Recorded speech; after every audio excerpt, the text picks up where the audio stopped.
Hey everybody, just to get started, this is an action figure review for adult collectors, so if you're 13 years old or below, come back to this video when you're the right age. Alright, so just to get started, my name is Paul. You can find me under Paul's Customs on Instagram, and here on YouTube it's Paul's Custom Figures. I'm bringing you guys an action figure today review on my custom werewolf action figure, Wolfman, Lycan, whatever you want to call it. This is what this guy is.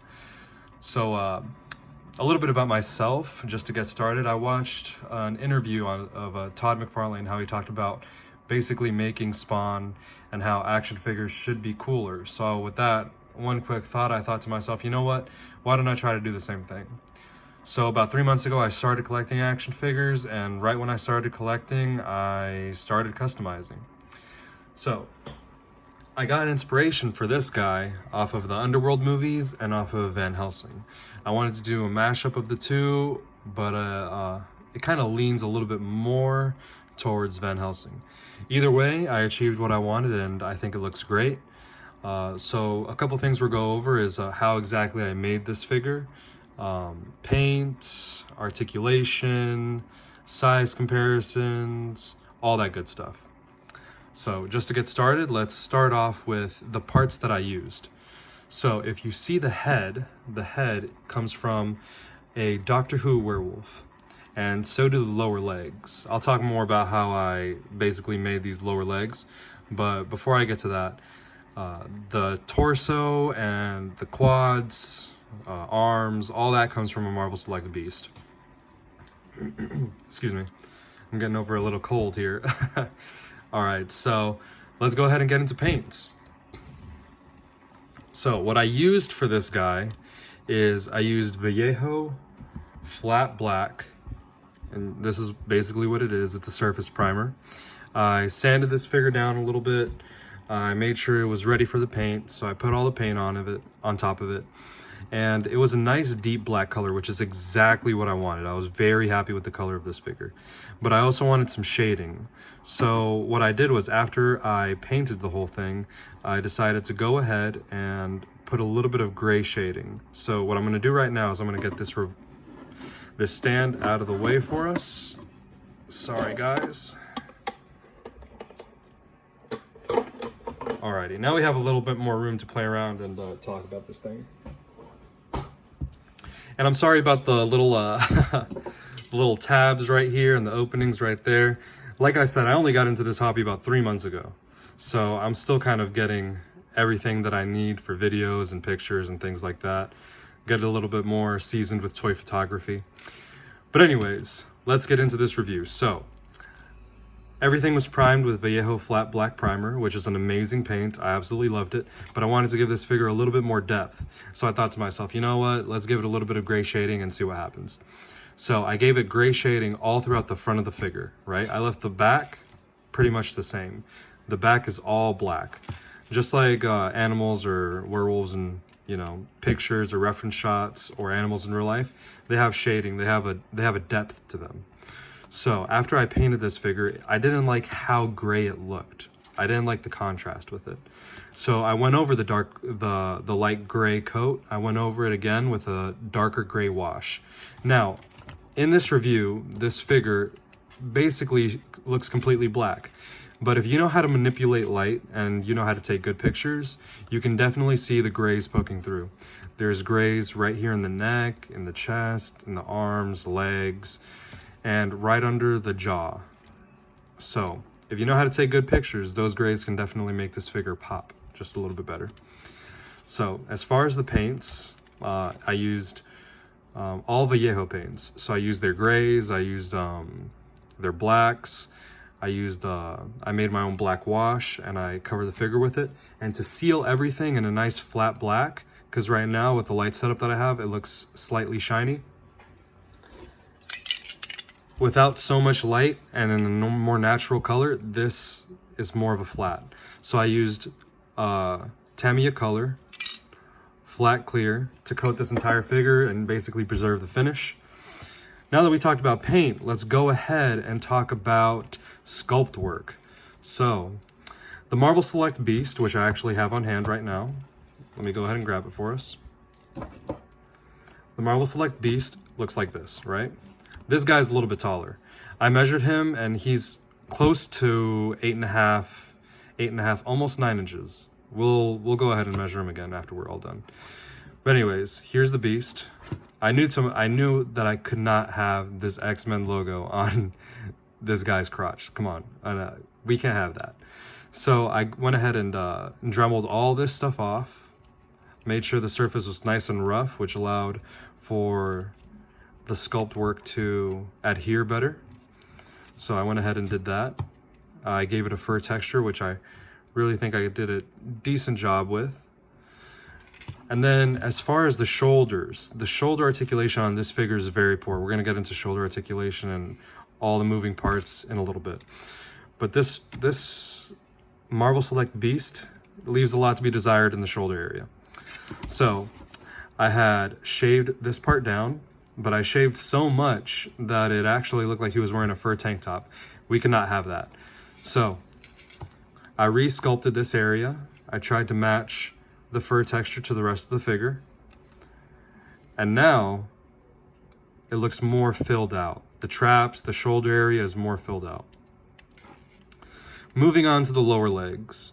Now, something quick that I'd like to say about these lower legs is that if you were to put these lower legs on a gun range or something like that, and you started blasting this figure away, or you decided to throw this guy out of a moving car, the last thing that would break on him is his legs. These legs are absolutely bulletproof. What I did was I got a Doctor Who figure, the same Doctor Who figure that I used for the head, and I went ahead and I cut off the lower legs. I cut off his lower legs right under the kneecaps, or right under the knee, so right here. And there's an awesome video on YouTube where this guy talks about adding articulation to action figures. Once I find his video, I'm going to go ahead and put him down in the description below, but I used a lot of his methods for this guy. So what I did was I cut the legs off, both figures. I drilled into them. I put a screw in, and then I super glued with Loctite. I waited for it to cure, and then I re-sculpted this whole area. If you have a Doctor Who werewolf figure, you know that these lower legs are puny, and I did not want that. So I went ahead and made these lower legs nice and beefy and strong. So if this guy wants to jump on top of a tree or 2 stories up onto a building, he can do it. Those werewolves in Van Helsing can fly. Anyways, I'm getting a little bit distracted here. Let's go ahead and jump into articulation, right? So we talked about the sculpt work. We talked about paint. Yep, articulation's next. So let's go ahead and start off with the head.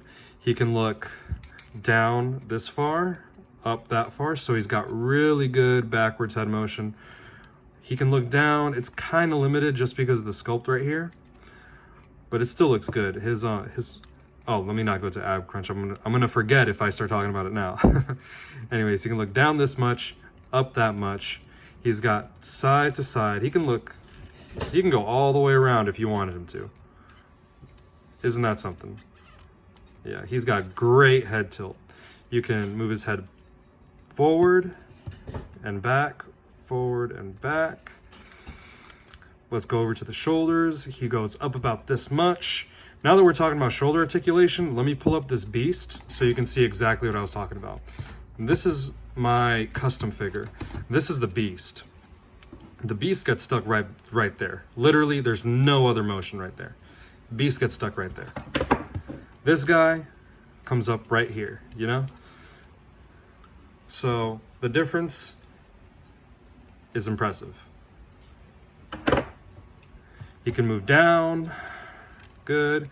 Full 360 at the joint. Everything was sanded and sealed and primed so that there's no paint rub happening. He's got a full bicep swivel. Oh, let's see here. It's kind of hard trying to figure out where. Oh, there it is. Yep. It's hard trying to figure things out when you're looking at the camera on the phone.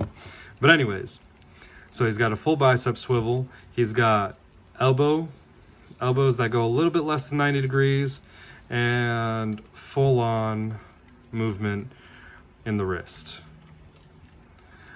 Moving down to the ab crunch, he can go back a little bit. He can go forward a decent amount. He's got waist articulation. The joints are nice and tight in the waist. Even the waist was primed. Now he can kick forward about that much.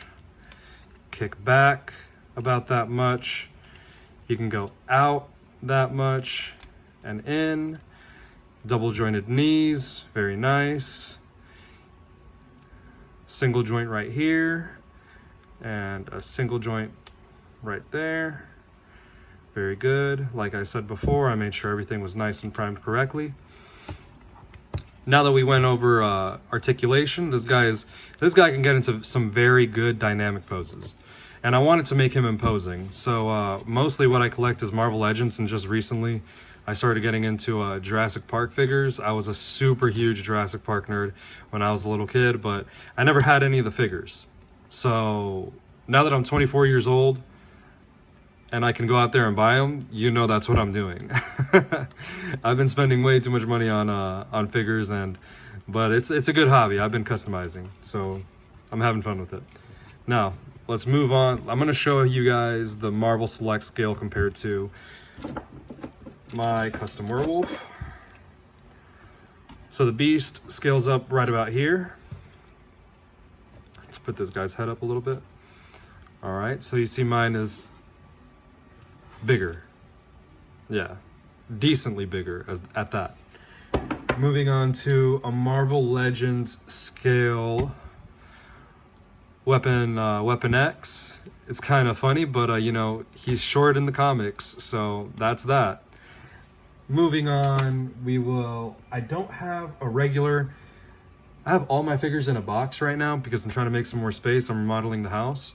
So this is another custom figure that I'll be making a review on, but this is closer to 6 inches. This is my Punisher War Machine that I'm working on. So that's 6-inch scale. It's a little bit bigger than the Weapon X, but that's how you can compare them. Now moving on to Marvel Legends Build-A-Figure Wendigo to see how it compares. As you can tell, this guy is a monster. He's a little bit bigger than a Marvel Legends Wendigo.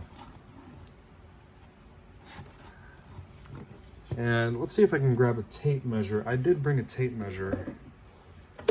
Yep, it's right here. It was right next to me. I can't believe I didn't see it.